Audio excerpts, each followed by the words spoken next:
I went to 2 conventions, right? ParadoxCon once and once TwitchCon. And there's 2 people I remember. When I went to ParadoxCon, there was one guy who dressed as a Russian commissar, you know, in the Russian stuff like that. And the point is, he had this idea of going to ParadoxCon in a Russian commissar uniform, but once he arrived, it became abundantly clear to everyone, including him, that he's the only one who dressed up that way.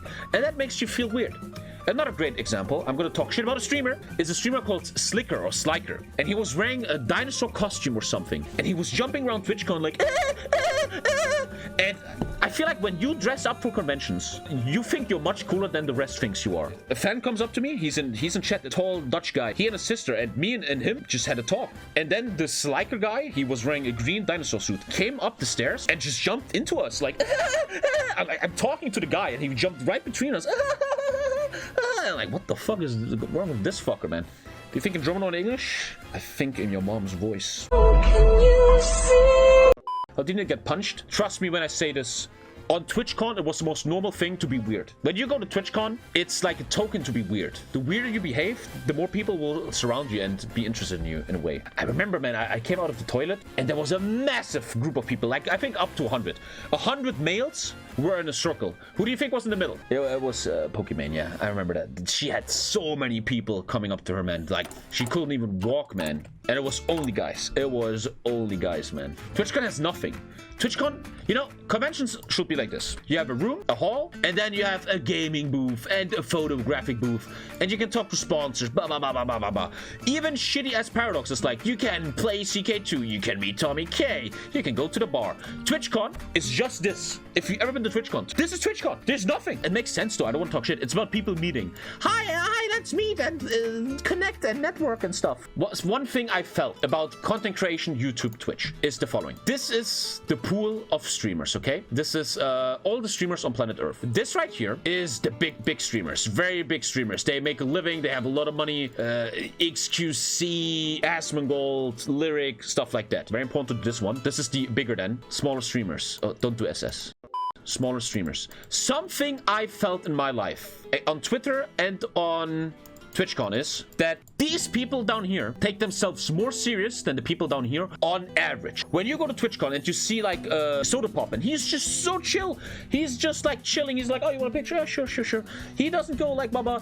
And then you walk around and you see these, no offense, a bit lower people with like 50 viewers and stuff. And they're really like, oh, my viewers, I gotta do this for my viewers. Oh, like they're really taking themselves a little bit too serious. That's something I always felt. The bigger people are, the more they don't give a shit, man. Or like when Twitch makes a post on Twitter, I see that a lot. When Twitch is like, there's a new system, you go to the comment section, not a single big streamer says anything. It's just a bunch of, well, me and my community, we disagree. And then you have no community, man. Your mom is watching, you and your best friend that you make you, and your fucking laptop is watching.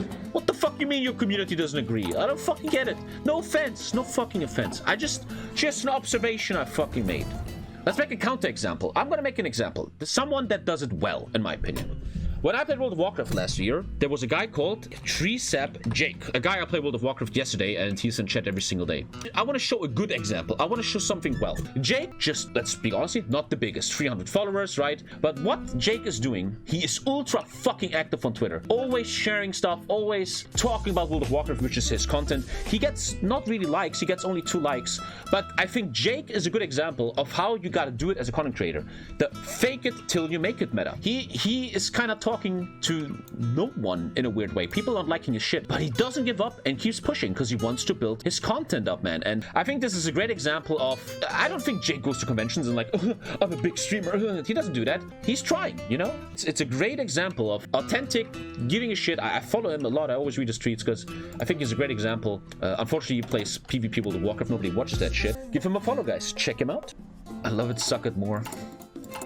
You probably have a very veiny dick, Jake. Like a lot of blood veins. I don't know why I said that. Anyway, I just want to have a final saying to this. If you want to be a successful content creator, stay true to your roots and don't show fake behavior on social media, etc. to get more audience. Because viewers are not dumb. They will see you're fake as fuck. I think that's my... Okay, the only thing is the veiny dick that kept in your brain. Okay, it's heavy and veiny, of course. British dick is always veiny. Like, who has the veiniest dick on planet Earth? Oh, I have something big here. Oh, yeah.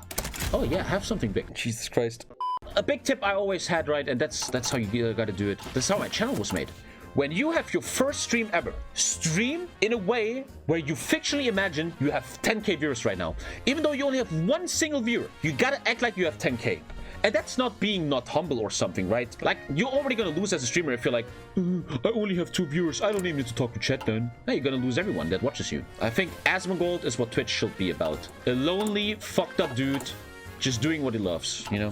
Asmongold is like the purest streamer anyway. That's pure, man, you know? This is how my channel was made, right? I never thought I'd make it on Twitch because I thought my internet's too bad. I only streamed on Twitch to fictionally think 10 people watch me play poker, so I play better poker, man. Like, I was playing poker for 1 viewer, 2 viewers, me and Tony. And I would always speak about every single poker hand I had, even though nobody was watching. Just to be better at it, you know? And also train yourself. They watch you because they want to know your hand. The camera will freeze every 3 seconds for 10 seconds. Yeah. And I still, sorry if I sound arrogant, I still made it because I was just engaging. That's just, here's the little tip for content creators, streamers. Even if you're maybe just on Chatterbait and you try to be engaging with the audience, man. What kind of dildo do they want you to use? You gotta be engaging.